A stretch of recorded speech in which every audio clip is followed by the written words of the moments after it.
Hey, Coach, thanks for taking the time today. Thanks, Allie. We'll get started here with Tim McManus and then Chris Franklin. Hey Nick, it's always a bit of an unknown how a new player will acclimate to your culture and your team. With Gardner-Johnson, what was kind of the process evaluating him, and what have you found in the ways that he has kind of fit in with you guys? Yeah, he's obviously a great player and great playmaker and is able to take the football away.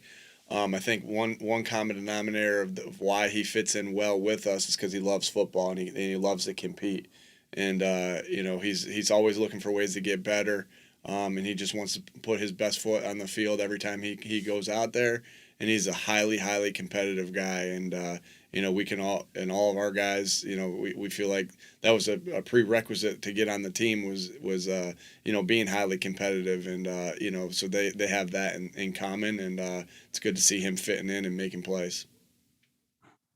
Go ahead, Chris, and then Dave. Afternoon, Nick. Last year you guys had a late bye week, and this year it's a lot earlier. How much does that affect the way you guys plan your schedule, and also what's the schedule like for you, the players, and the coaches? Yeah, similar process through everything. Now there's going to be less things to watch, right? Because there's less games, right? And but similar process. I think as you go through every year that I've been in the NFL, I've really looked at everybody's process that I've worked for of like what's this guy's process and this guy's process as far as our head coaches and try to take a little bit from each guy and figure out what I think's the best. And so we'll do a similar process that we did last year. There's already been a couple studies that as we watched yesterday's game, a couple studies that I wanted done, from our offensive staff that weren't on last year's agenda because they're different year, different issues, different year, different things to study, right? All these different things. So we're gonna work like crazy this week. This is a great week that today was all about the game review. This evening is all about our coaches doing their self-scout projects and other projects that I gave them. Tomorrow will be us reviewing those. And then we'll get started on our next opponent on Wednesday and finish some of the self scout on Wednesday as well. And then we'll see where we're at on Thursday. And if I'm feeling generous, then maybe the guys will have the day off. Go ahead, Dave, and then Martin. Hey Nick, when you are undefeated like this, do you have to dig a little deeper to find those areas of improvement? And for you, what's kind of at the top of the list here over the next week? Yeah, again, still going to be looking through that. That will kind of expose itself as we look at the self scout thing. So you kind of go in with a couple different things, right? You go in with a general thing of what you want to look at, where you are successful, where you aren't successful. So that will kind of tell the story, and then it will lead to other projects, as we watch these things. And then there's a couple areas we're looking at right now. A couple areas we're looking at right now that we want to improve on. So we'll look at that. And so no, there's always things to work on, right? Always things to work on. So I actually think that we can even be even more demanding and more crazy about how what the standard is when you are 6-0. Like I think being 6-0 is awesome. But I think you can put your foot on everybody and say, we got you like this? Does it feel good? All right, then we got to keep going and really even and really dive in even harder. And it's not to say you don't do that when you're 0-6 or 2-5 or whatever. But it's just easier to really get after everything because I think everybody's there's no feelings are involved in there when you're 6-0, right? It's just like, hey, let's go. This ain't good enough, and let's get it better. So, looking forward to the process this week. We'll go to Martin and then John. Hey Nick, I think last night you said that you guys haven't played a complete game yet this season. What does that look like to you, and how close do you think you guys are to playing such a game? Yeah, it's just finishing the game when again it's not what here's what makes it hard to play a complete game. A team that's really good on the other side, right? That's a good football team as we know. And so, yeah, of course we won it. We were up 20-3 at half, and we would have loved to win that. We would have loved to just duplicate that and won the game 40-6. But in the grand scheme of things, that's hard. It's hard to do. Like the second half's played a little bit differently. So you just want to finish the game. I think there's no doubt, right, that if we have good first halves and that the second halves have been, whether the defense have held them or and the offense hasn't scored or whatever it is, we haven't played a complete game in the sense of we haven't really blown open a game when we've had 2-score leads, because we've had, from what I understand, I believe we've had 2-score leads in every game this season. And so you want to just be able to end a game and put a game away. And I think that's what we're talking about, is to really just finish the game and put it away. Again, things change the way you view things in the second half sometimes when you do have these leads, but you never want to. You always want to be aggressive, and you always want to put points on the board. We haven't done that, and so we'll look at it as coaches and see what we're doing as coaches, how we can put our guys in better positions to do that. Go ahead, John, and then Jeff. Hi, Nick. Hey, John. Curious about the turnovers. I mean, you guys have been so good, both taking it away and taking care of the football. Obviously, you preach that as a coach all the time. Can you put your finger on one or two things why this team has been so successful? And especially when you have a quarterback that runs the football and is able to take care of the football like Jalen does. Yeah, Jalen's done a great job of knowing where to go with the football and not as far as the passing and not, putting the ball at risk. So that's huge, right? We made a mistake in the Jacksonville game. I don't put like I told you, to me, Jalen has 2 picks by stats, but if the coaches could get a pick, I would get the pick for the one that went off Kenny's hands, because that's on me. I didn't feel great about that play quite yet, and the timing of that play, and I put the ball at risk on that one. So I wish I had a stat for that.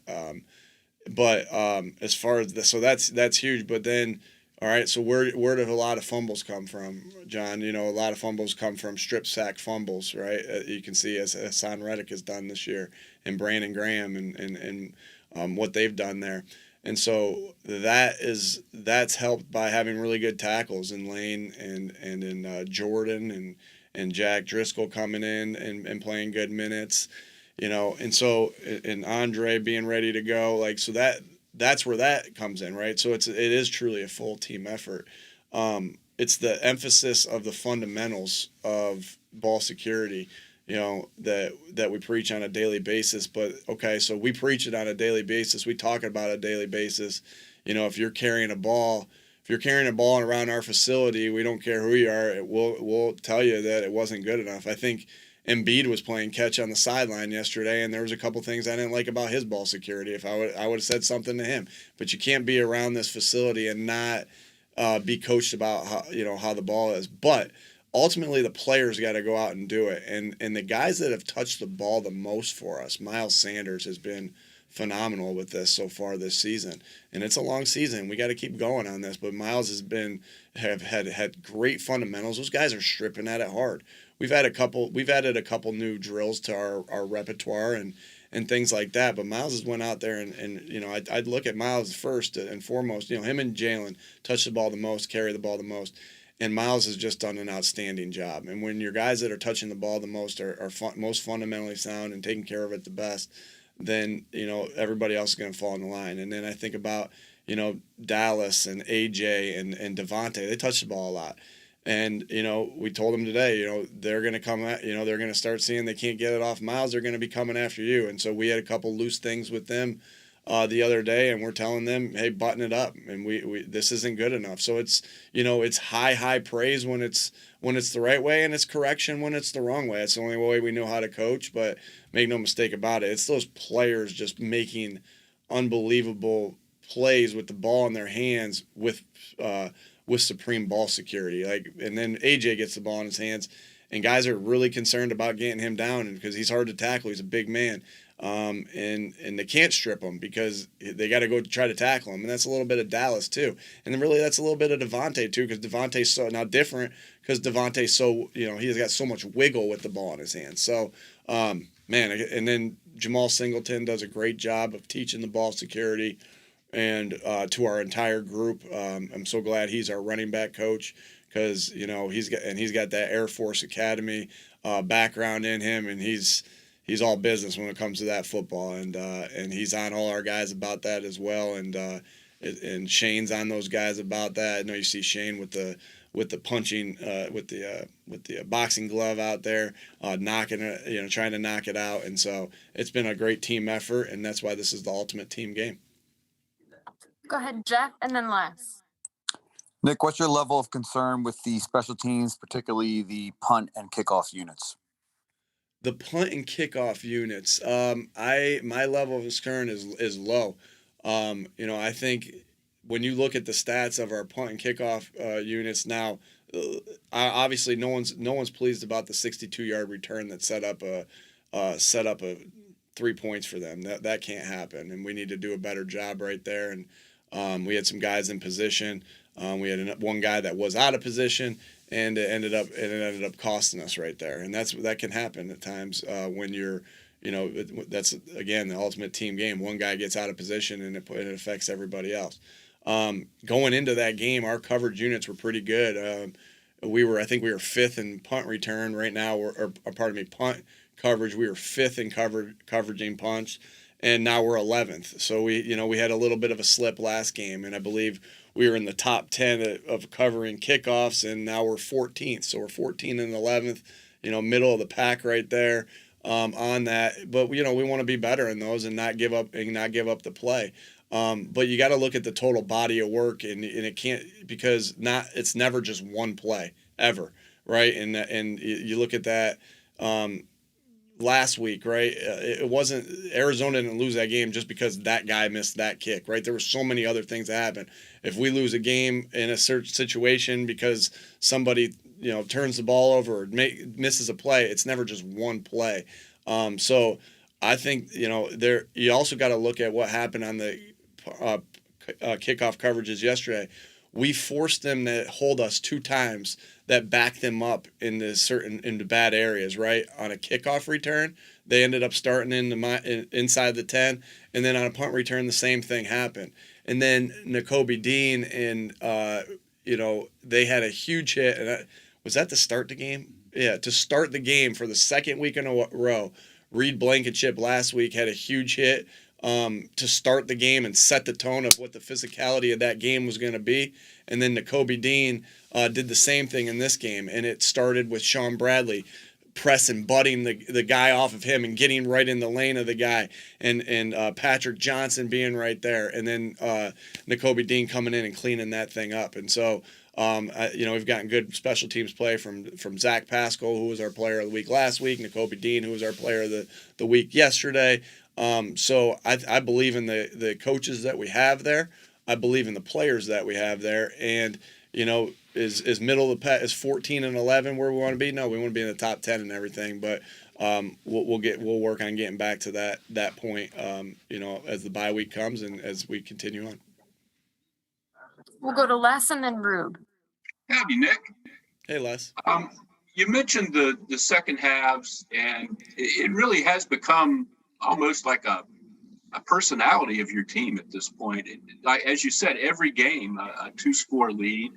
And then in at least 3 of the games, things have gotten really dicey. Have you looked at, or do you plan to look at during the bye week, what you do at halftime and whether other teams are making like better adjustments than you guys are? I guess when things are going great, there's not a lot of focus on adjustments at halftime. But is that a factor in this? Does it explain anything last night? Does anything explain anything last night? How Sure, things yeah. slipped in the third quarter. Yeah, sure. Everything's evaluated, Les. It's a good question. Everything's evaluated, and we will definitely evaluate this as well. And we have different ways that we go about halftime as far as and when you got these different tools in your pockets, kind of like it's kind of like when you're in pass protection or in a run game, like, okay, if they do this, this tool's in my pocket, or they do this, but this tool's in my pocket. And you have the same thing in your openers, and you developing what your openers are. You got different tools in your pocket, and it's the same thing at halftime. So that could be, hey, I'm going to script out plays to start the second half on a Thursday or a Friday. That's one thing. Or you could start off the second half a certain way. Maybe it's no huddle or whatever, a certain personnel grouping, or it's you gather the information at halftime and you try to make the necessary adjustments there. And so there's different tools we have in our pocket, and we just got to keep trying different tools to get it going. I think what's happened in the second half a little bit has just been, we've drove the ball decently, and then or got a big play to start things off, and then we stall out. And so now we're not a highly penalized team right now. I think somebody told me that we had 60 penalties last year after 6 games, and we have 37 after 6 games this year. So I don't want to say it's that. One other thing that I think about the second half is we've had some long drives in the second half, particularly the last 2 weeks, where we really established a run game. It's 8-minute drive, a 9-minute drive, Arizona, or whether 7-minute drive this last one. And so there is a difference when you are up 2 scores. Again, you always want to be aggressive and end the game, but when you are up 2 scores, or 3 scores, whatever it is, there is a little bit of a difference of you're trying to make the game go as fast as possible at that time. Now that doesn't mean we're any less aggressive. So we got to figure it out. Hey, and that's our job as coaches, to figure it out. And again, we've been around good coaches ourselves. We have good philosophies, and we got to figure out what tool is going to work to help us, get over that hump and completely finish a game. Because we're frustrated by that too, and we want to finish the game, up those 3 scores. I know I don't want to put my dad in that situation where he's got to sweat through that game. I can handle it right now, but I don't want my dad to have to handle it. And so we got to do a better job there, and we'll work like crazy to do so. Thank you. Go ahead, Rube, and then Zach. Hey, Nick. I guess a 2-part question. So many new pieces on your defense when you look at Bradbury and Reddick and CJ, Kazir, Jordan. At what point did you kind of have a sense that all those new pieces would come together and play as a unit, and what went into that? Because it kind of seems like they've been playing longer than just 6 games together. Yeah, I think this team works to connect a lot, right? And it's through different ways. And I think that we have really good team leaders. And I think about when Jordan is drafted. One of the most excited guys about that is Fletcher Cox. And I think about when James Bradbury is signed, the guy who's most excited about that is Slay. And so you got these guys that know, like, hey, to be good, you gotta have the good players and good pieces there, and then just welcome them in. And that's why Fletch and Slay are our captains, and all the guys are like that. And all our captains are like that. But I just really wanted to single out those 2 guys, and really BG for that matter with Hassan, right? And so, they welcome them. I think Slay, I don't talk about this enough, because I think Slay is one of the best team leaders I've ever been around. And it may not always be a vocal thing, right? But it's just by his actions. And if one of his teammates needs extra work on the side as far as getting extra reps or getting the technique down of the corner play, Slay's there working with him. And that doesn't matter if it's Zach, his backup, or if it's Mac McCain, like a practice squad guy, Slay's there to help him. And if a guy needs if the guy needs a car or something, because Slay's done this, Slay's car is lent to the guy to make sure that he has. I mean, this guy's an unbelievable leader. It's just not on the football field. Or if a guy needs a place to go for Thanksgiving, I think that's what Slay had the guys over to his house last year. So it's this leadership, right? It's the leadership. You hear me talk a lot about the Jason Kelsey leadership and the Brandon Graham leadership. and it's a good opportunity. You asked me about how the defense is doing and how the secondary is coming together, and Slay's a big part of that because he's such a good leader, and we got great leaders on this team that know, what it takes to get to the top. That it's not the best group of individuals that wins championships. It's not the best group of individuals that wins games. It's the best team, right? And these guys work like crazy to do so. And Slay's right at the top of the list. I could brag on him forever about how good of a leader. His play speaks for itself, but I could brag on him for a long time about how good of a leader he is and how much he means to this team and how excited I am that he has that C on his chest, and how I'm excited I am for him and how excited I am for this team that he has that C on his chest. I guess more specifically from a football standpoint, just how all those new pieces kind of came together on the field. What you saw from that. I knew what you meant, and that's how I answered it because it's more than football, right? It is, and to be on the same page, right? To be on the same page out on the field and make plays together, things have to work in unison. And for things to work in unison, and for you not to want to let your team, like that motivation that I talked about is real. I don't want to let my teammate down, so I'm going to work a little bit harder because that guy, that Slay guy right there is doing everything he can do for me to get me better, and I don't want to let him down. And so I knew what you meant, and I really do believe that it is that the closeness of that team, and that makes me excited about this team is that they just keep coming together, and they want to succeed for each other and play for each other. Go ahead, Zach and Mike Sealski. Hey, Nick, good afternoon. The flip side of the second half is the second quarter. You guys are at a historic pace right now. What is your theory or explanation for what's happening in the second quarter in particular this season? I don't quite know, Zach. If I knew that, I would duplicate that in the third quarter, and then Les would stop asking me about that. So I wish I knew. The guys are doing a good job in that second quarter of, whether it's weathering the storm, like against Jacksonville, or if it was just, figuring out the different personnel groupings and how they're playing them and making plays in that second quarter. But there's no doubt, like we'll look at that this week and see what the heck's up there, and we'll try to duplicate that as much as possible. We have time for two more, so we'll go to Mike and then Bo. Mike, you're muted.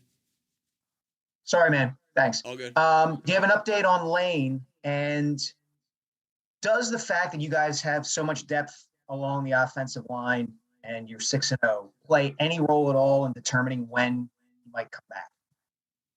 I don't have an update on Lane, but we need Lane Johnson because Lane Johnson's the best at his position in the NFL, in the world. And so, if Lane's healthy, we'll play Lane. But I don't have an update on Lane quite yet. Go ahead, Bo.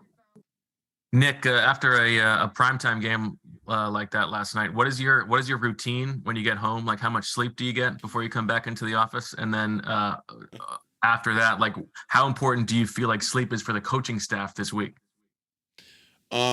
I think even this week with the bye, I think it's very important that we catch up on sleep, but still get the necessary work done to grind to make sure that we know. We look at the bye week last week and how beneficial it was for us to figure out some things, and it really, to me, it was the mini bye on the Thursday night where we really figured out some things and were able to start to get an identity there. And so that's important. This is an important part of the process is this bye week. But we definitely need that rest. And we've been doing that with our guys. We've been starting a little bit later. Now we work a little bit later at night, but we've been sleeping in a little bit later to make sure that our guys are rested. And so we've been starting an hour later for this past month. Because of different circumstances, whether it was a Monday night game to start things off or whether it was a West Coast trip.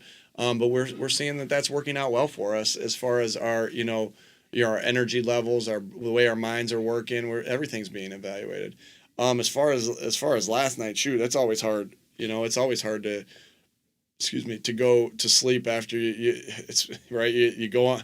it's hard to go on this ride of what we were on yesterday, and you know, all the ups and downs of that, and the highs and lows, and the adrenaline pumping, and shoot, and then try to go to sleep after that, right? It's like having 10 cups of coffee and then going to sleep, even though I don't drink coffee. But it's like, how do you do that? And so sometimes you just sit there in bed and you think about things. And I know yesterday I know my wife doesn't like me doing this, but I woke up my son and just been like, hey, how was that baseball tryout? And he had a baseball tryout, and he's like, good. I really want to make the team, Daddy. I said, I want you to make it too. He's like, did we win? I said, you know we won. And so I woke him. I shouldn't have done that, but I woke him up. He had school today. And so we both we sat there and talked about the game for a second. It's just hard. It's hard to go to sleep there because you're excited.